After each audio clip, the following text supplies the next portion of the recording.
The Angels are back. Prism is moving up. Everybody's excited. We got a new weapon for Prism. We got some fun stuff coming up, even in heavy hitters. That's right. Fun to see all that stuff. But the real question is, you know, with all these people buying up Angels and stuff, prices are they're going all over the place. Not even just on the big marbles, but a lot of the smaller cards. I even sold a Light of Soul.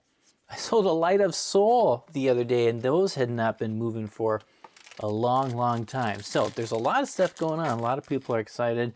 Prism might actually get to see some play. So let's talk about it. Should you buy the hype? Should you move in? Is it not really hype yet? Would you be getting in early, or are you too late? Let's talk about it. Let's have some fun, of course, here on Master Set Madness. As we continue the madness, we've got a face breaker here, which does not mean anything, but we have it. So we got it there now. I'm opening 2 boxes today. The last 2 boxes from the 1,000 pack video. You know, that last case, I had to chop it in half. So we're opening them here. We got a couple cards left, of course, that we're still looking for. You can see them on the bottom right of the screen. We're looking for the big baddies. And yeah, we might be looking for a while. They're challenging to get. Very difficult cards to pick up. But that's why some people are picking up the Marvel Angels, right? Because they're tough cards to get. They are beautiful, amazing cards. And of course, Prism is just one of the most popular heroes. I mean, I've got a pile of those Angels somewhere around here, and they're great cards. They're very, very, very cool cards. But something, oh, we got a little shine here, sorry. Always got to pause. I see that shine, it's just a base work. Just a base chest. Nothing too exciting. But the Marvel Angels, they're exciting. They're very, very exciting. And so in the last, you know, let's say half month, of course, we had that big TCG player sale, which lots of people hopped in on it, trying to get that 10 to 15%, depending on if they're a subscriber or not, bonus bucks back from TCG players. So a lot of people saved up their money. A lot of people went crazy for stuff. And I hope they got some cool twin drives. Look at that foil. Oh, it's so good. It's so good. We'll never, ever be disappointed. Never disappointed to see this card. It's almost as good as an Angel. I cannot imagine how good a Marvel of this card would look. Oh, come on, James. Just put that in a Marvel, please. Anyways, those twin drives, they get me every time. There's a lot of movement that day. Not just, of course, on the Angels, but lots of different cards. And if you look back on TCG Player, a lot of cards you'll see they've kind of filled back in. They're slowly starting to trickle back in stock and different things. And so one thing just to say is, of course, on these big sale days, it's so easy to get so excited with the big movements. And this one's like 3 or 4 days or whatever it was. Like, you can kind of get on the end and you start to see, oh man, the cards are disappearing. Oh, we're running out of cards. Oh man, like there's not going to be anything left to get. Do I buy it now? And the answer is that these sale days, they happen. They come and they go. And on TCG Player, they actually happen quite a bit. And if you pay attention to them, like, they're good days to pick up deals. But the reason that they're still good days to pick up deals is because from the last time there was a good day to pick up the deals, the cards, they've all just filled back in, right? Most of the time they filled back in. Just because something goes up doesn't mean it's going to stay up. And unfortunately, a lot of flesh and blood cards, at least in the market now, look at that tower, they like to come back down. They come back down from their moving up. Very few of them move up and stay there, at least in kind of the overarching market that we're in right now. And so, yeah, I don't know. I mean, I think one thing, like a good case study for that is the Dragons. Like, the Dragons have done some of this, not the exact same things that the Angels movements have, but they've done a lot of similar things, right? They had moments where people just went all in, and you can see the price of the Dragons hop on up, and then they kind of stay there for a while before people put stuff back on TCG Player, and then they kind of slowly crept back down as you return to the nobody wants to buy the card on TCG Player. They want to buy it on Facebook and save a little bit. They want to go to mastersetmadness.com and save a little bit, which some of you did. Some of you went and got some Angels from there. Nice move before I move the prices up. You know what I mean? Like, there's people, or they want to just buy it at their game store, or they want to trade for it, or with a lot of these big specialty cards, people just don't want to buy it anyways because it's too expensive. Like your average player person just isn't buying all the big expensive cards. With that, with a lot of these expensive cards, the movements on them, it's not necessarily because tons of people are buying the specific cards, right? A lot of times it's just because there's a few people, or sometimes even one or two people, who are really going in hard on it. And, you know, on sale days, it's just an extra good time for them to do it. It's easier, look at that heist. It's easier to go on a heist when you can put everything in your cart at one place than opposed to putting something on Facebook and open up 20 web browsers and going to all these websites to get it, because believe it or not, there's quite a bit of cards out there. It's just they're not all in the same place. They're not all there together, and they're not all on TCG Player. And so, you know, kind of an interesting thing too is, right, just as easy as 1, 2, 3 people can really make big moves on TCG Player going up in price, same thing can happen coming right back down. Saw that again with the dragons. We had some drops where people had 10 to 15 to 20 versions of the same Marvel dragon for sale. And yeah, a lot of them moved on to different places and were sold and stuff, but that's 15, 20 dragons that didn't get bought from a different seller. You know, it adds up. Things can go both directions very easily because, again, most cards, most Flesh and Blood cards are not bought and sold as singles through just TCG Player. Like they get sold in other places and bought in other places too. And that's why you'll see days and days and days sometimes for single listings where just nothing happens. Doesn't mean that nobody in the world's bought that single in those days. It just means nobody bought it on TCG Player. And that's a normal thing to happen. And it doesn't mean that the card is a card that nobody wants. It doesn't mean that it's a useless card or whatever. It just means nobody wants to pay the extra fee-enhanced price on TCG Player, right? People are fabricating other ways and other places that they can sell it. So just keep that in mind. Keep that in mind. Like there's more cards out there than a lot of times people think. And I'm not saying like, wow, you can just like, they're everywhere and there's tons of them, but there's a lot. And so these Marvel Angels and just some of these other Prism cards, like there's quite a few out there. So the Marvel Angels, right, there's more than the Majestic Dragons from Uprising, those Marvels. And of course there's less than the rare ones. But there's still a good amount of them. I think there's a pretty good amount of them, and they're definitely, of course, not all as desirable as some of the other ones. So it's interesting to see and watch them move. Specifically, a couple of them have been targeted for the pricing, you know, looking at that Figment of Protection being kind of the big one that people are chasing after. Rebirth is another one, and Erudition.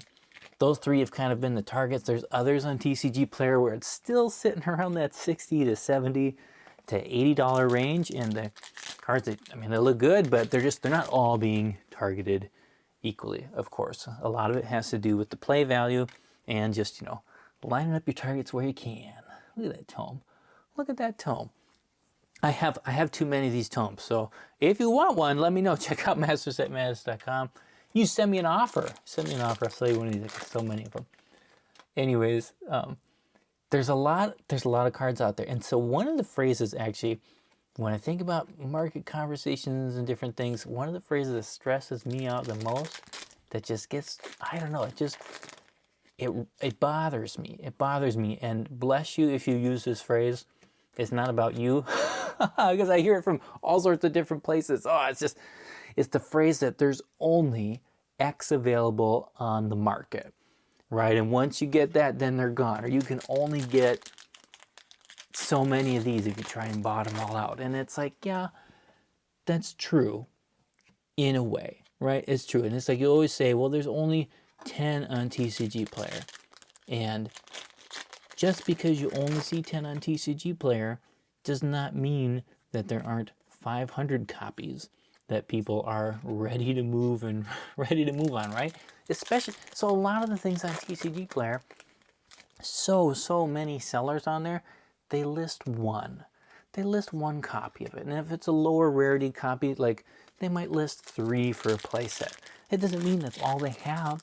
It doesn't mean that's all that they want to sell right now. It just means that they don't want to get blown out if there's some sort of uptick, right? A Energy Matrix sneaking us in there trying to trick us with the stuff. I'm sorry, I don't think I can open only 2 boxes in a video. I can't go that slow. We've come this far. Let's open another case. Let's do another case. And yes, of course, those first 2 boxes, again, they were the last ones from the previous case that we had started at the end of the 1,000 pack video.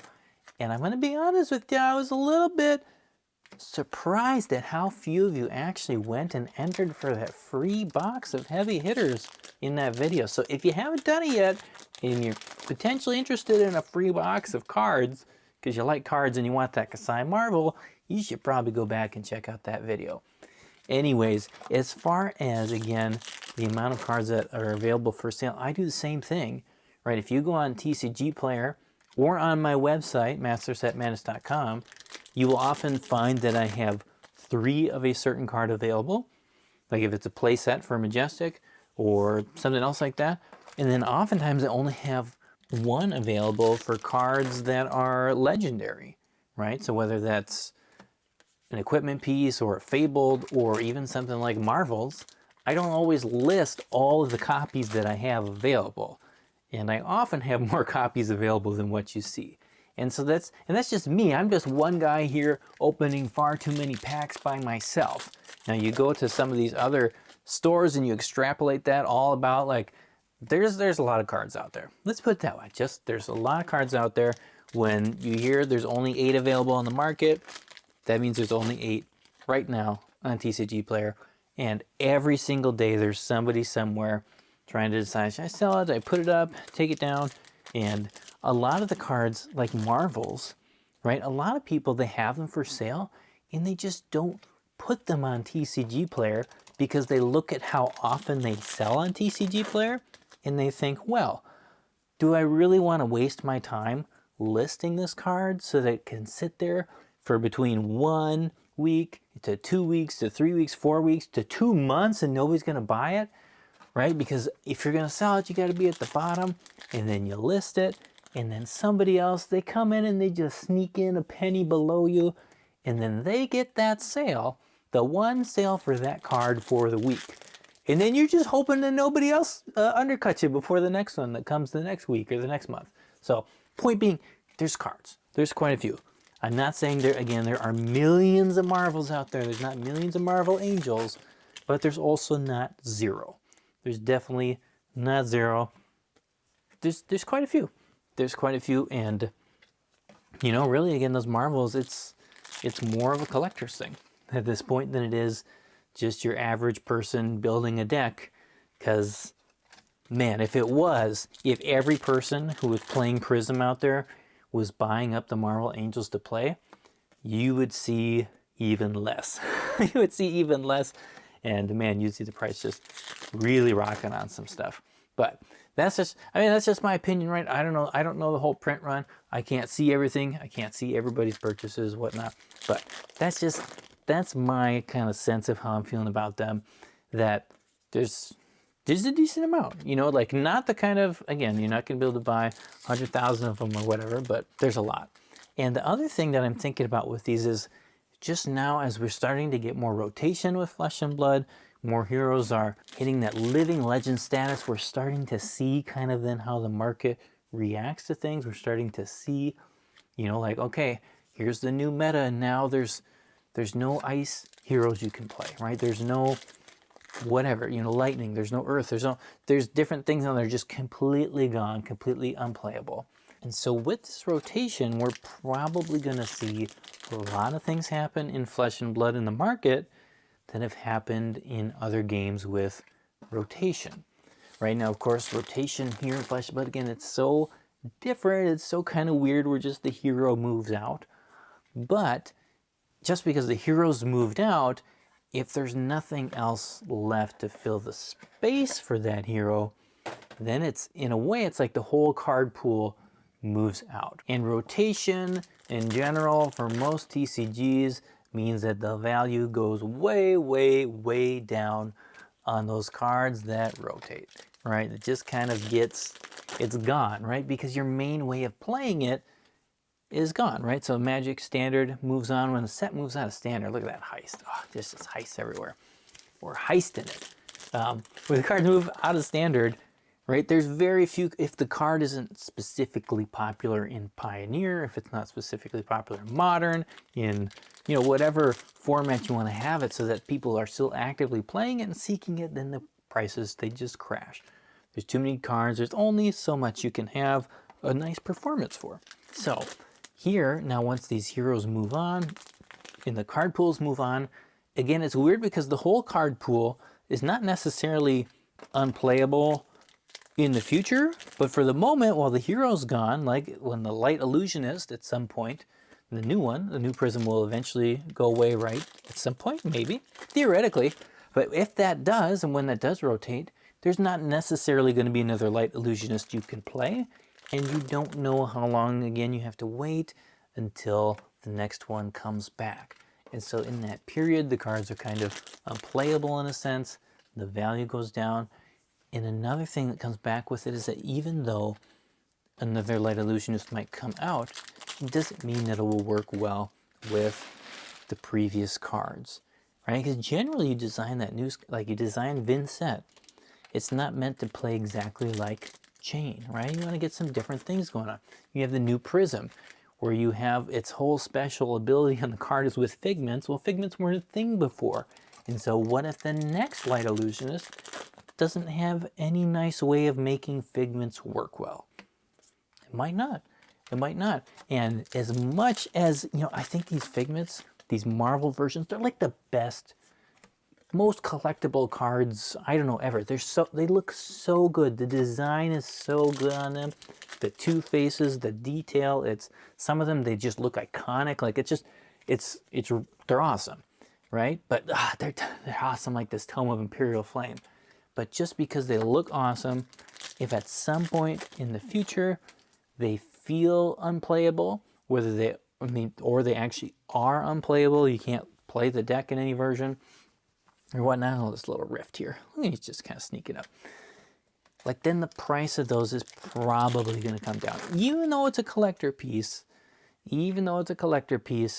like there's just, if enough people decide, man, I can't play it anymore, or I don't want to play it in Living Legend version, you know, maybe I just want to sell what I have so I can pick up something different. It doesn't mean that people are going to like hate the card or, you know, try and destroy it. Well, you know what I mean? Like, it doesn't mean they have to hate it, but they might just want something else more because they want something that they can play with. And again, there's a lot of these cards out there, and even though they are more geared toward that heavier collector, you know, not the person who's trying to build a budget deck, there's a lot of players who have them, and a lot of players who, when the moment feels right, they're going to try and move on it.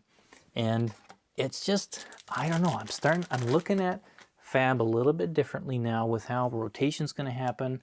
And even like the dragons, is like a year ago I talked about, man, I don't know, is it the time to get the dragons? Is it time to like run with them and go with them? And now I wonder, like, I still love them. Still love the way that they look.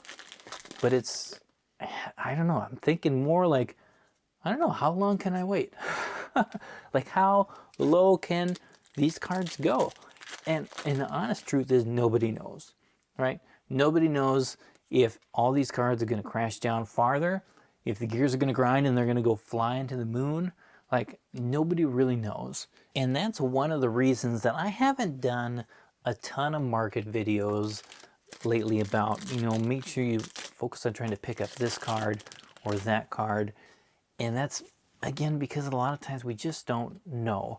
And a lot of the movements that happen in Flesh and Blood, like some of the movements you can pick out relatively easy with the way that things are set up. I've talked about this before.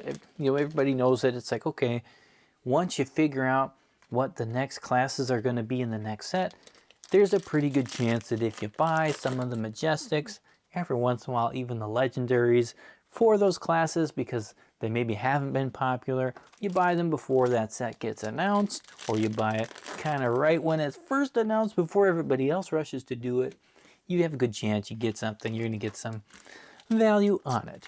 Or just kind of the general idea of, for example, here with Prism, there's this period where everybody's decided she's terrible. Nobody wants to play her. I mean, the people who want to play her aren't playing her because they just can't make it work. her cards go down. They go down, down, down in value. And then that's when you buy it, right? I've said this before. You buy it when nobody else wants to buy it. That is the right time to get it. But that, again, a lot of those moves, they happen, and they happen so quick on TCG Player because it's what we all look at for our pricing. You know, like the Marvel Figment of Erudition, which, you know, we had a bunch of copies sell sub 100 and then the 100 to 120 range. And then the next one's up at what, 170 or something like that. And so that's the point that somebody decided, okay, I'm going to go over to Master Mendes' website. Then I'm going to go get his copy there because now it's, you know, moved up way so much. But now we've got it just sitting there at 170. Nobody wants to buy it unless they're buying it now while I'm recording this. They're processing and they're thinking, yeah, I'll get it. I don't know. But it's like it hits that price and it's not, is it really worth 170? I have a really hard time saying, yeah, go for that at 170.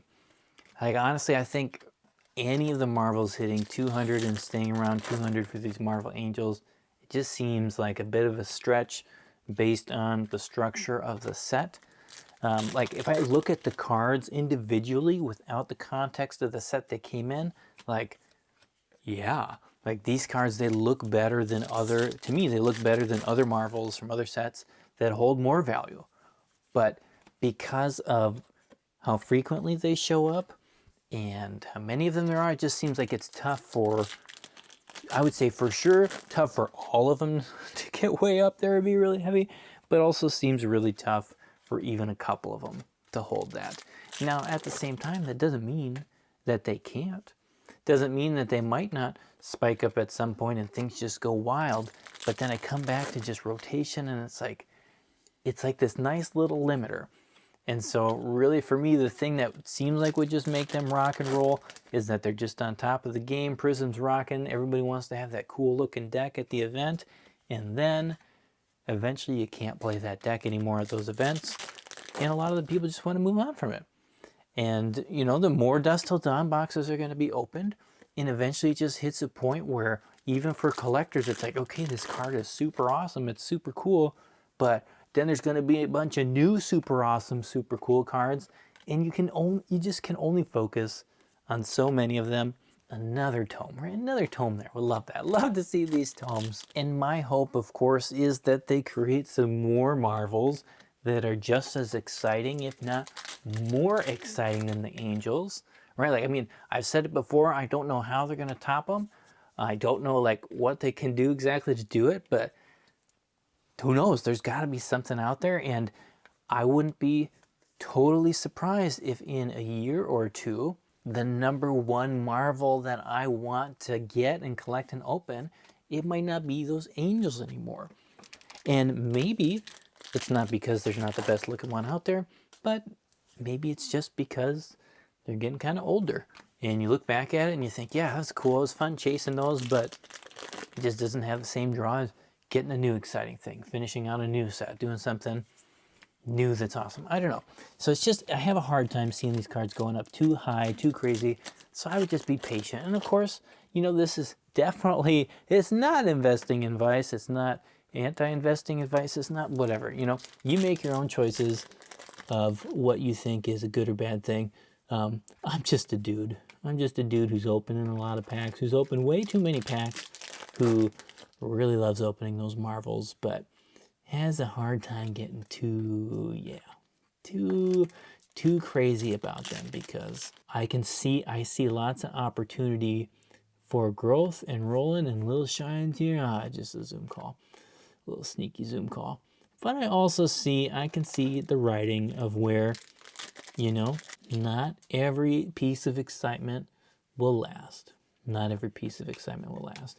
Though I do think Flesh and Blood's going to last quite a while. I think it's doing really well. As long as they keep going in the direction they're going, it seems like, I mean, this game, it's here to stay. It's definitely here to stay. And it's going to be super, super fun to see in 10 years what these Marvel Angels are worth. It's going to be fun to see 10 years, 20 years. I hope. I have a pile, so don't get me wrong. I would like for them to go up in value. I definitely would like that. At the same time, I'm just, yeah. I'm a little more cautious about Flesh and Blood cards going up in value than I was maybe a year or two ago. And, you know, the enforcements come for me, and, you know, the more buying and selling you do too, just you see so many more ups and downs, and it's fun. Like, it's always fun when you get a card and then you see the price go up and you sell it. And it's always not as much fun when you buy a card and you see the price go down and you sell it. Or you just hang on to it and you keep watching the knife fall. Oh, those quivers. Oh, those poor quivers. I didn't buy too many quivers. Don't worry about it. I just had fun opening them. For Outsiders, because I had to have some fun. I mean, I just whiz bang there. That's funny. I was, you know, we weren't having any fun with Marvels in Outsiders. We were not having fun with that. Let's put it that way. Like, even, like, that's a fun thing too. I look at the Marvels from Dusk Till Dawn, the Angels, and it's like, if I hold one of those next to any of the Codex Marvels, like 10 out of 10 times, I choose the Marvel Angel, right? I choose that Marvel Angel, and yet the Angels are worth less overall in general. Of course, again, because how many do you get?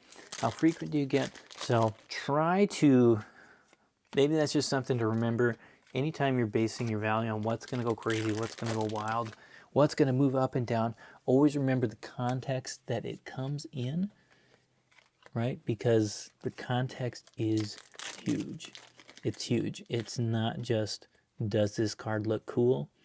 It's so much more than does this card look cool, but there's something that looks cool here. There's something here, and it's, oh, I got the Master Cog again. And as I told you in my last video, I'm staring at it extra long. I know that it's a rainbow foil, but sometimes I just think if I look at that lightning enough, if I look at the cog wheels enough, it might transform into a cold foil so we can finish our set. Oh, man. Oh, man. Talk about cards that are rare. We're still missing that cold foil Fable Master Cog. Oh, we're missing that, and we're missing Singularity Marvel. The one Marvel in this set that I actually, like, really want, right? Is the one Marvel in the whole set that's like, come on, let's get it. Anyways, that finishes the case for us here. No progress, of course. We got no progress, but we got another Master Cog in there. So hope you like seeing that. I'll just wave it around on the screen. Sorry, if you want to know exactly whether or not you should buy a Marvel Angel, you got to make that choice for yourself. But maybe some of the things I said will help you remember that the hype isn't always the place to be. Thank you for everyone who supports the channel through Patreon. You make the madness happen. You make the fun continue. We'll see y'all next time. Peace.